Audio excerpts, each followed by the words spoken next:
Mapagpalang araw sa iyo, Sir Seth, at sa lahat na maggiliw na tagapakinig.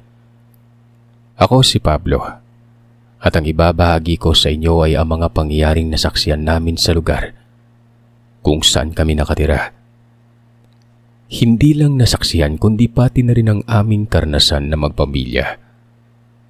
Taong 1975 sa bulubunduking bahagi ng Pasig sa Iloilo. Magsasaka ang aking ama na si Tatay Oning. Kasama niya sa trabaho sa bukid ang aming nanay Socorro. Habang kaming magkakapatid naman ay tumutulong sa kanila tuwing walang pasok sa eskwela. 4 kami magkakapatid at ako ang pangatlo. Ang ate Dangdang ko noon ay nagtatrabaho habang nag-aaral. Nagtatrabaho kami sa may tubuhan at doon kami kumukuha ng pambaon. Ang Kuya Bogs ko noon ay nasa 2 baitang nasa sekundarya. Bale, may sariling sikap po ito sa pag-aaral. Ako ay nasa 5 baitang sa elementarya noon. Habang ang bunso naman naming si Peng ay nasa 2 baitang pa lamang sa elementarya. Si Peng ay hinahatid at sinusundo ko kapag pumasok kami sa eskwela. Hindi kami pinapayagan ni tatay na umuwi ng kami lang. Kailangan na may kasama kami na ibang kabataan na nakatira din sa lugar namin at kasama naming pumapasok sa eskwela. Nakaugalian din namin na makinig sa mga nakakatakot na drama sa radyo tuwing 6:00 ng hapon. Kapag nakakarinig kami ng mga nakakatakot na drama, iniisip talaga namin na baka totoo, kaya sinusunod namin ang mga sinasabi ni tatay sa amin. Ayon kay tatay ay mahirap na maglakad sa gitna ng tubuhan ng kamilang. May mga nilalang umanong gumagala sa lugar namin. Hindi nila alam kung anong uri ang mga ito, pero matagal na niyang naririnig ang mga kuro-kuro. Hindi naman ako naniniwala sa mga ganito, Sir Seth, sa takot ako na magalit sa akin si tatay kung kaya't sumusunod na lamang ako sa mga bilin niya sa amin ni Ampong. Mula sa bahay namin ay kailangan naming maglakad ng mahigit 10 minuto, pababa ng burol. Mula naman sa ibaba ng burol ay maglalakad kami ng nasa 20 minuto sa gitna ng malawak na tubuhan. Ang tubuhan na ito, sabi-sabi na doon umano madalas nagpapakitang nilalang. Marami ang nagsasabi na aswang ang nagpapakita doon. Pero ayon naman sa iilan, mabangis na hayop na nakatira sa kabilang bahagi ng tubuhan ang nananambang sa mga tao na dumadaan sa tubuhan na nag-iisa. Isang araw, hinihingal ang kapitbahay namin na si Mang Norbing. Malayo pa lamang ay tinatawag na niya ang pangalan ni tatay. Kaagad namang lumabas si tatay sa bahay. Bitbit niya pa ang kanyang ispading na ginagamit niya sa paglilinis ng pilapil ng aming palayan. Tinanong ni tatay si Mang Norbing kung ano ang nangyari. Bakit umaga pa lamang pero hindi na magkamayaw si Mang Norbing sa kung ano ang gusto niyang sabihin. Dito ay nanginginig pa ang boses ni Mang Norbing. Nagkakwento kay tatay na muli na namang may nakitang bangkay sa gitna ng tubuhan. Ayon pa kay Mang Norbing, na nagkalat ang lasog-lasog na bahagi ng katawan ng lalaki sa tubuhan. Magkasama sila ng kumpare niyang si Tinong na dumaan sa lugar mula sa Kaingin pauwi sa kanilang bahay. Pero nang naglalakad na sila sa daanan sa gitna ng tubuhan, ay may nakita silang mga patak ng dugo noon. Sinuyod nila ang mga patak ng dugo, hanggang sa nakita na nila ang katawan ng lalaki sa gitna ng tubuhan. Wakwak ang tiyan ng lalaki at lasog-lasog na rin ang katawan nito. Ayon pa kay Mang Norbing na halos ilang segundo siyang hindi nakagalaw nang nakita niya ang katawan ng hindi nakikilalang lalaki. Dahil sa binalita ni Mang Norbing kung kaya't mabilis na naglakad si tatay papunta sa lugar na sinasabi ng kanilang kapitbahay. Maging ako ay sumama kay tatay na pumunta sila sa lugar ng sinasabi ni Mang Norbing. Pagdating namin sa lugar, natipon na ng mga rumisponding kawani ng barangay. Kanya-kanyang kuro-kuro na rin ang mga tao na nakiusyoso sa lugar kung saan natagpuan ang katawan ng hindi nila nakikilalang tao. Sa palagay ko, hindi mula dito sa lugar natin ang tao na ito wika ni tatay kay Mang Norbing. Sumang-ayon naman sila sa sinabi ni tatay. Kahit paano kasi makikita pa rin ang itsura ng lalaki kahit pa basag-basag ng mukha nito. Ang nakapagtataka pa ay bakit kumpleto naman ang mga lamang loob ng lalaking yon. Kahit lasog-lasog at animoy magkakahiwalay ang parte ng katawan. Pero kumpleto pa rin talaga. Napaisip ako na baka masama ang tao na yon. Nagkamali lamang siya ng biktima. Kaya sa halip na siya ang mambiktima, ay siya ang pinatay ng nilalang. Yun ang mga isipin na kusa na lamang pumasok sa isipan ko. Hindi nagtagal ay dumating na ang kapitan ng aming barangay. May kasama itong 3 pulis at may dala silang bag na kulay itim. Nung una ay hindi ko alam kung para saan ang bag na yon. Pero nawala na lamang ang katanungan sa isipan ko nang pinasok nila sa bag ang katawan ng lalaki. Hindi na rin kami nagtagal pa sa lugar. Ang kinaroroonan ng bangkay ay hindi naman sa mismong sentro ng tubuhan. Naroroon ito sa kabilang bahagi ng lugar. Ganun pa man mula sa daanan ay may mga patak ng dugo papasok sa bahagi ng tubuhan papunta sa kinaroroonan ng katawan ng biktima. Nang umagang yun ay naging usap-usapan ng katawan na natagpuan sa tubuhang ito. Hindi ko alam kung bakit malakas ang kutob ko na masamang tao ang pinatay na yon. Ilang sandali pa ay niyaya na ako ni Papa sa kaingin namin kung saan kami nagtatanim ng mga gulay. Sa kabilang bahagi naman ng burol ay may ilog kung saan bumabagsak ang tubig mula sa talon na kung tawagin sa amin ay busay. Madalas kami nangiilaw sa ilog na ito. Sagana ito sa isda, suso, talangka at iba pang pagkaing tubig. Ganun pa man ay may mga araw na hindi kami pinapayagan ni tatay na mangilaw sa ilog, lalong-lalo na tuwing Martes at Biyernes ng gabi. Ayon kay tatay na ang mga araw na kagaya ng Martes at Biyernes ay araw ng mga taglugar, kagaya ng mga lamang lupa at iba pang mga engkanto na nakatira sa kalikasan. Kung kaya't bilang respeto sa kanila at pinsala na rin ay hindi kami nangiilaw sa mga araw na ito. Pero hindi lahat may paniniwala na kagaya sa aking ama. Ang ilan sa kaibigan ni tatay, hindi naniniwala sa ganitong sabi-sabi. Ayon sa kanila, kuro-kuro lamang yun ng mga matatanda. Bagay na malayo sa katotohanan. Pagkatapos namin makapaglinis ng taniman namin ng gulay, ay niyaya ako ni tatay na manisid ng isda sa ilog, gamit lamang ang baslay. Palagi namin itong dala ni tatay kapag pumupunta kami ng kaingin. Minsan ay ginagamit namin ito kapag may nakikita kaming naliligaw na baboy ramo sa aming taniman. Dahil sa magandang panahon ng hapon na yon kaya medyo marami naman kaming nahuling isda. Na makita namin ni tatay na sapat na ang aming nahuli, nagpasya na kaming umuwi noon. 4 na pirasong isdang dalag at 3 pirasong hito ang nahuli namin ni tatay. Marami na ito dahil sa 4 lang kami ang natira sa bahay noon. Dadaan na lamang kami ng talbos ng kamoting kahoy at gata na niyog sa kaingin ng saganon ay magataan namin ang aming nahuling dalag. Samantalang ang hito naman ay iaasal na lamang yon ni itay. Dahil sa magandang huli ay umuwi kami ni tatay na may magandang ngiti sa mga labi. Habang tinatahak namin ang daan pa uwi noon, nagwika si tatay na mangiilaw kami ng mga talangka bukas ng gabi. Gagawin namin ang pang-ilaw para may maiulam kami hanggang araw ng Miyerkules. Bawal kaming mang-ilaw ng Martes ng gabi kung kaya't kailangan naming gawin ang pang-ilaw ng Linggo. Maaari naman kaming pumunta sa palengke para doon mamili ng ulam. Pero mas pinipili ni tatay na itabi na lamang ang pera na kanyang naipon para sa mas importante pang bagay. Nakakapag-ulam naman tayo ng isda kahit hindi tayo bumibili sa palengke. Kaya itabi na lamang natin yung naipon nating pera para sa mas importanteng bagay na kakailanganin natin sa inaharap. Pagdating sa bahay ay naroroon naman si Lolo Mundoy. Dinala niya si tatay ng mga nakolekta niyang tuba nung hapon.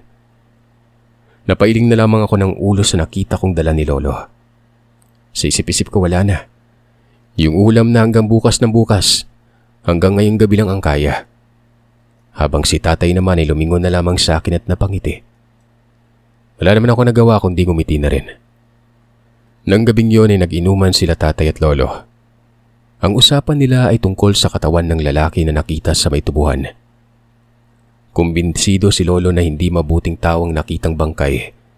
dahil kung aswang ang pumatay sa biktima, malamang ay wala na mga lamang loob ng lalaki. Pero sa itsura ng katawan ng lalaki na naroroon pa rin ang lamang loob nito, kumpleto, patunay ito na hindi kinain ng nilalang. Pinatay lang ito. Lasog-lasog ang katawan at iniwan na lamang ito sa may tubuhan nun. Sumang-ayon naman ako sa sinabi ni Lolo. Dahil doon ay nagwika si Lolo ng, "Salamat naman at may nakapag-isip din pala ng kagaya ko. Hindi ko pinipilit ang paniniwala ng iba eh. Ang sa akin lang ay kung ano ang nakikita ng aking mga mata." Dito ay sumagot ako ng ganun din ang paniniwala ko noon. Napatingin naman sa akin si tatay. Sinabi niyang halos hindi siya makapaniwala na pareho kami ng iniisip ni Lolo.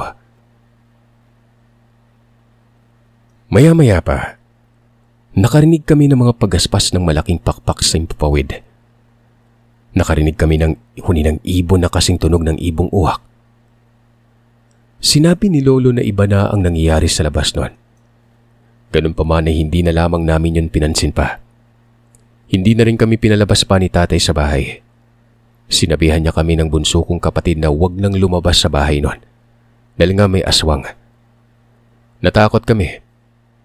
Sinabihan rin ni tatay si Lolo na sa bahay na lamang matulog ng gabing yon. Total wala na rin itong asawa. Nasa mahigit 100 metro ang layo mula sa bahay namin ang pinakamalapit naming kapitbahay.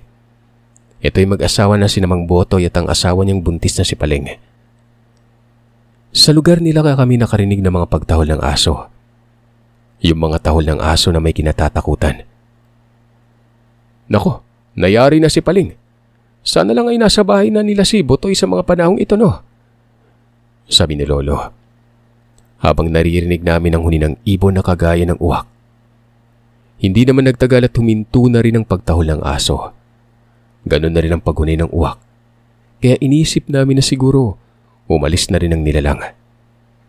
Ganun pa man ay hindi pa rin umuwi si Lolo sa kanila ng gabing yon. Kinabukasan maaga pa lamang. Abala na si nanay at tatay sa pag-aayos ng mga itlog ng bibe na dadalhin ni nanay sa bayan para ibenta. Bago sumapit ang tanghalian ay nakauwi na si nanay at tatay. Halos magkasabay lang sila ni Lolo na nanggaling naman sa aming palayan. Habang kumakain naman ng tanghalian ay napatanong si Lolo kung saan kaya pumunta ang mag-asawang Botoy at Paling. Sinabi ni Lolo na hindi niya nakita ang mag-asawa sa bahay ng mga ito. Tahimik umano ang bahay nang dumaan siya kaninang umaga. Sinagot naman siya ni tatay na baka naman may pinuntahan lamang ang mga ito. Hindi naman kasi gaanong nakikipag-usap sa amin na mag-asawa na yon. Kaya hindi din ganun kalapit ang loob namin sa kanila. 4:00 ng hapon. Nakita naming dumaan ang mga kapulisan papunta sa bahay ng mag-asawa. Dahil doon ay napasunod kami ni tatay sa kanila. Pagdating namin sa bahay nila, doon na namin nakita ang ginang na humpak na ang tiyan. Mabaho din ang amoy nito na nakakasulasok at nakakabaliktad sikmura. Pero dahil sa kuryosidad ay ininda ko na lamang ang mabahong amoy na yon. Ang pinagtataka namin, hindi itsura ni Aling Paling ang nakita ko, na itsura ng ginang. Yung ulo nito, para bang ulo ng hindi ko maipaliwanag na hayop. Ganun pa man ang itsura niya, makikilala mo pa rin na si Aling Paling yon. Pero ang tenga niya, para bang humaba na kagaya ng tenga ng daga. Nakabuka din ang bunganga ng ginang at lumalabas ang kanyang matulis at matalim na pangil. Maging ang mga pulis ay hindi alam kung ano masasabi nila sa nakikita nila sa ginang. Napatakip na lamang ako ng bunganga sa takot na naramdaman ko. Unang beses kong nakakita ng ganong klaseng nilalang na hindi ko masabi kung bakit nagkaganon ang itsura niya. Kaya naman pala hindi nakikipaglapit sa mga tao mag-asawa eh. May ganito pala silang lihim. Sambit ni Lolo habang tinitingnan ang bangkay ng babae. Palaisipan naman sa mga tao kung saan pumunta ang asawa ng ginang na si Botoy. Maging ang sanggol na pinagbubuntis ng ginang ay wala din sa lugar. Halata din na nakapanganak na ito dahil sa humpak na ang tiyan ng ginang na mga sandaling yon. Nakita ko naman sa mga pulis sa magkahalong pagtataka, takot at pagkamangha sa kanilang mukha. Kahit sino sa amin ay hindi inaasahan ang nakita naming itsura ni Aling Paling. At ang isa pang malaking katanungan ay kung sino ang may kagagawan sa kanyang pagkamatay. Kagaya ng nangyari sa katawan ng lalaki na nakita sa tubuhan, ay isinilid ng mga pulis ang walang buhay na katawan ng Ale sa kulay itim na malaking bag. Kami naman ay bumalik sa bahay na maraming katanungan sa aking isipan noon. Ganon din sila tatay at lolo. Maging si Mang Norbing na noon ay hindi niya alam kung ano ang sasabihin. Pagdating sa aming bakuran, doon na nagtipon-tipon ng ilan sa aming kalapit-bahay. Ayun na nga, bawat isa sa mga kalapit-bahay namin ay may kuro-kuro tungkol sa mag-asawa. Sila din ang pinagbintangan ng mga tao sa amin na pumatay sa lalaking natagpuan sa kasukalan ng tubuhan. Ayon pa sa kanila ay baka gumante ang kaanak ng kanilang biktima, kaya pinatay si Paling. At para naman mailigtas ang sanggol ay nagpakalayo-layo si Botoy. Isa lang yan sa mga kuro-kuro na sinasabi ng aming mga kalapit-bahay, habang kami naman ay nanatiling tahimik lang. Hanggang sa nang malapit ng magtakip silim, nag-uwian na rin ang mga ito. Ayon sa kanila, ay mahirap na ang abutin sila ng dilim sa labas dahil sa mga hindi maipaliwanag na mga nangyayari sa kapaligiran. Habang nasa loob ng bahay, ay tinanong ko si tatay kung aswang ba ang nakita namin kanina. Kung aswang nga ba talaga si Aling Paling? Sumagot naman si tatay na paniwalaan ko na lamang kung ano ang nakita ko kanina dahil wala namang normal na tao ang nagpapalitan nyo na malahalimaw ang itsura nun. Tumango na lamang ako sa sinabi ni tatay. Hindi ko inakala na matagal na kaming natatakot sa sinasabi nilang aswang. Pero ang nilalang ay nasa paligid lang pala namin. Kapit-bahay pa kung tutusin. Ang buong akala namin noon ay sadyang hindi lang mahilig mga kapitbahay ang mag-asawa. Pero sadyang may tinatago pala silang sekreto. At nakakapanghilakbot kung sakaling kami ang pinagdiskityahan nilang biktimahin. Kinabukasan Lunes, pasukan na sa eskwela. Matindi ang bili ni tatay na huwag kong pabayaan ang bunso kong kapatid na si Peng. Tumango naman ako sa mga habili ni tatay noon, habang ang kapatid ko ay sumang-ayon din naman sa kanyang mga bilin. Tuwing uwian sa hapon ay madalas nahuhuli ang paglabas ko sa aking silid-aralan. At kapag nahuli ako ng labas ay dapat nasa labas lamang ng silid-aralan ng kapatid ko para maghintay ng paglabas ko. Pero nang hapon na yon ay wala man lamang ni anino ng kapatid ko na si Peng. Nagtanong-tanong ako sa mga kabataan na nasa labas ng paaralan kung nakita nila ang kapatid ko habang sinasalarawan ng itsura niya. Ayon sa mga nakakita ay sinundo daw ng isang lalaki. At base sa deskripsyon ng pagsasalarawan nila, ang nagsundo kay Peng, si tatay. Yun ang tinutukoy ng deskripsyon ng mga kabataan na napagtanungan ko. May pagtataka na naglalakad na lamang ako pa uwi nun. Nagtataka dahil sa mga katanungan na bakit siya sinundo ni tatay? At bakit hindi man lang niya ipinaalam sa akin na susunduin niya ang kapatid ko gayong naroroon na rin naman siya sa paaralan? Dahil doon nagsimula na lamang akong maglakad pa uwi. Pero pakiramdam ko ay may mali na mga oras na yon.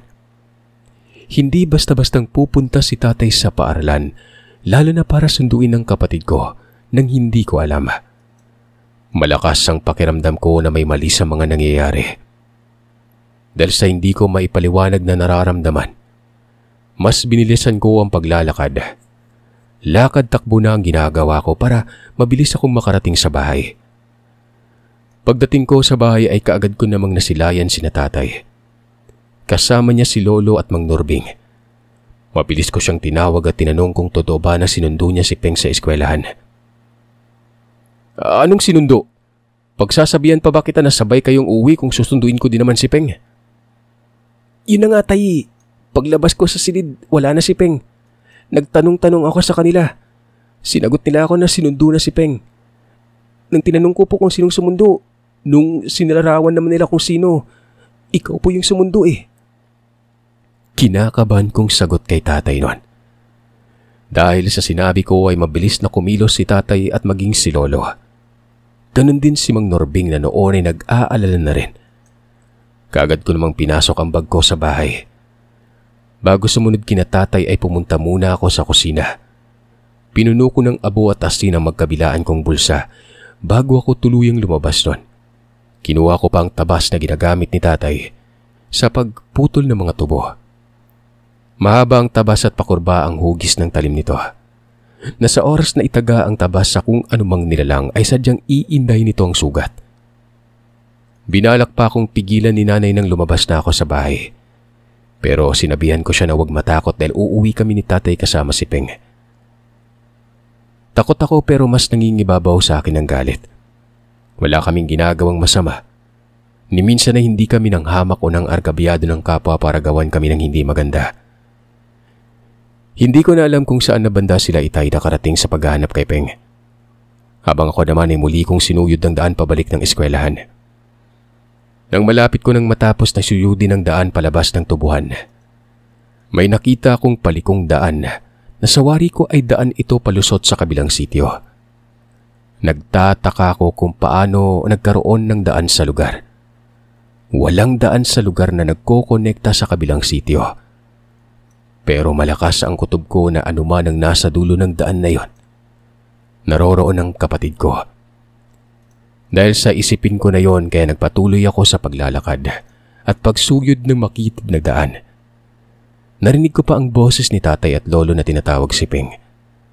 Naririnig ko pang sinabi ni tatay na kapag may masamang nangyari kay Peng, mananagot ako sa kanya. Narinig ko naman si lolo na nagwika na wala akong kasalanan.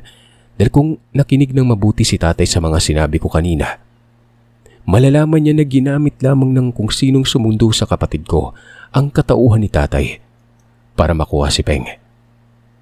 Napatahimik si tatay. Ako naman ay hindi na nagpakita sa kanila. Patuloy kong tinahak ang makipot na daanan na nasa aking harapan. Malayo-layo nang nilakad ko. Pitpit ko pa rin ang tabas na kinuha ko kanina sa bahay. Malapit na mag-alas 7 ng gabi ng mga panahon na yon. Sa hindi ko maipaliwanag na dahilan, nakarinig ako ng mga hikbi. Boses ni Peng yon. Pero wala naman akong nakikita na bakas niya sa lugar. Mula sa mga naririnig ko sa mga nakakatakot na drama sa radyo, dumukot ako ng abo at asin sa magkabilang bulsa ko at pinaghalo ko yon. Pagkatapos ay isinaboy ko sa magkabilang bahagi ng daan. Dahil sa ginawa kong pagsaboy ng pinaghalong abo at asin, unti-unti kong naaninag ang katapusan ng daan nun. Maya-maya pa ay tumambad sa akin ang isang maliit na kubo. Dito ko naamoy ang nakakasulasok na amoy na yon. Makabaliktad sikmura na mas malubha sa amoy ng bahay ng mag-asawang Paling at Butoy. Mas lalong lumakas sa mga hikbi na naririnig ko nun. Kagad kong tinawag si Peng. Sumagot ito habang umiiyak. Muli akong nakarinig ng mga angil mula sa loob ng kubo. Ilang sandali pa ay bumukas na ang kubo at nagulat ako nang nakita ko ang isang babae. Nakabuhagag ang mga buhok. Dali-dali akong sinugod ng nilalang. Pero dali-dali ko itong hinagisan ng abo. Tinamaan ko ito sa balat kung kaya't mas ikinagalit ito ng babae. Takot na takot ako sa nilalang. Pero nang marinig ko ang mga paghingi ng tulong ng kapatid ko, nilakasan ko ang loob ko. Sa isip-isip ko pa, hindi bali nang mamatay ako. Ang mahalaga ay mailagtas ko si Peng nun at makauwi siya ng bahay. Pinuntirya ng nilalang ang tagiliran ko. Nasugatan ako. Pero nataga ko rin ito sa likuran gamit ang tabak. Kasabay ng paghiyaw ng nilalang ay ang pagdinig ko ng boses ni tatay. Dahil sa sugat na natamo ko ay ramdam ko ang pagdaloy ng dugo mula sa sugat na yon. Ang buong akala ko noon ay ikakamatay ko na kung kaya't pinikit ko na lamang ang aking mga mata. Hindi ko na alam kung paano ako nakauwi sa bahay. Pero nagising na lamang ako na puro puti ang kapaligiran. Ang buong akala ko ay nasa langit na ako. Pero narinig ko ang boses ni tatay noon. Tinatanong niya ako kung kamusta na ang pakiramdam ko. Nakaramdam ako ng kirot sa may tagiliran at nakita ko na lang na nababalot na ng bendang maliit kong katawan noon. Imbis na sagutin ko ang tanong ni tatay, naalala ko si Peng. Sinabihan naman ako ni tatay na nasa bahay si Peng at nagpapagaling. Pinuri niya rin ako dahil sa ginawa kong pagligtas sa kapatid ko sa kapahamakan. Dahil sa narinig ko sa sinabi ni tatay, napanatag ang loob ko noon. Ilang araw pa ang nilagi ko sa ospital sa siyudad ng Iloilo. Tinanong ako ng doktor kung ano ang nangyari sa akin. Nang sinabi ko naman sa doktor ang nangyari, ngumiti lamang ito habang sinasabi kay tatay na masyado daw kakaiba at malikot ang imahinasyon ko. Tumango na lamang si tatay at hindi na sumagot pa sa doktor. Hanggang sa nakauwi na kami sa bahay. Mahigit 2 linggo pa akong nagpahinga bago ako nakabalik ng eskwela. Hinahatid sundo naman kami ni tatay sa eskwela ng mga panahon na yon. Hanggang sa isang araw, habang kumakain kami ng hapunan, naisipan kong tanungin si tatay kung paano niya kami natagpuan ni Peng ng gabing kinarap ko ang nilalang. Matagal na umano silang pabalik-balik sa daan sa tubuhan, pero hindi man lamang nila nakita ang isang makipot na daan kung saan narinig nila ang mga pagsigaw ko noon. Dahil doon ay kaagad silang lumiko sa makipot na daanan na yon. Dito na nila ako nakita na nakikipagbuno sa aswang. Ayon pa kay tatay, mas natakot siya nang nakita niya na nag-aamba ng nilalang nasakyan ako habang ang isang kamay naman ito ay nag-aamba pa sa pagdukot ng bituka ko mula sa sugat. Ayon kay tatay ay sisigaw pa sana siya, pero nakalimutan niya na yon nang makita niya ang sitwasyon ko. Binato ng sibat na kahoy ang nilalang na noon ay nakadagan sa likod ko. Tinamaan niya ito sa sentro ng kanyang likuran. Tumalon ito palayo mula sa pagkakadagan sa akin. Ayon naman sa tatay ay kaagad niya akong nilapitan habang si Peng naman ay tinawag na niyang lumabas na sa kubo. Ayon pa kay tatay ay nagdadalawang isip pa noon si Peng na lumapit sa kanya. Pero inutusan niya itong bitbitin na ang tabas para makauwi na kami. Sinunod naman yun ni Peng. Si Lolo at Mang Norbing naman ay hinabol ang nilalang. Hindi na niya nagawa pang ipasok kami ni Peng sa loob ng bahay. Sa halip ay malakas niyang tinawag si nanay at magkasama silang pumunta sa patag para madala ko sa bayan. At dinala ko sa ospital. Habang si Peng naman ay dinala na ni nanay sa tanyag na albularyo na nakatira sa haro, na mas kilala sa tawag na Nanay Kunching. Ayon kay nanay na 3 araw din silang nanatili sa bahay ng manggagamot. Sinabi din ng manggagamot kay nanay na malaki ang naitulong dito dahil sa lumaki kami magkakapatid na malakas ang espiritu at aming mentalidad. Ito ang naging dahilan kung kaya't hindi kami basta-basta nadaig ng nilalang sa kanyang binalak na gawin sa amin ni Peng. Tinanong ko si tatay kung napatay ba nila Lolo at Mang Norbing ang aswang. Oo anak, napatay nila. Iniwan nila yung nilalang sa masukal na bahagi ng gubat. Pero nang tingnan nila kinabukasan yun na wala yung labi. Naguguluhan at nagtatakaman pero hinayaan na lamang yun nila Lolo. Natakot din kasi si tatay na magsumbong kay kapitan at baka mabaliktad pa sila at pagbintangan na sinadya nilang patay ng ginang. Ang nangyari naman sa amin ni Peng ang naging dahilan ni tatay kung kaya't ibinenta ni tatay ang lupa namin sa burol. At bumili siya ng lupa sa patag kung saan malapit sa kalsada at malapit sa mga kapitbahay. Simula noon ay naging kampante na kami ni Peng sa paglalaro at sa labas ng bahay. Maging si nanay at tatay, nakapagtrabaho na rin ng maayos noon. At hindi na sila natatakot na maiwan kami sa bahay.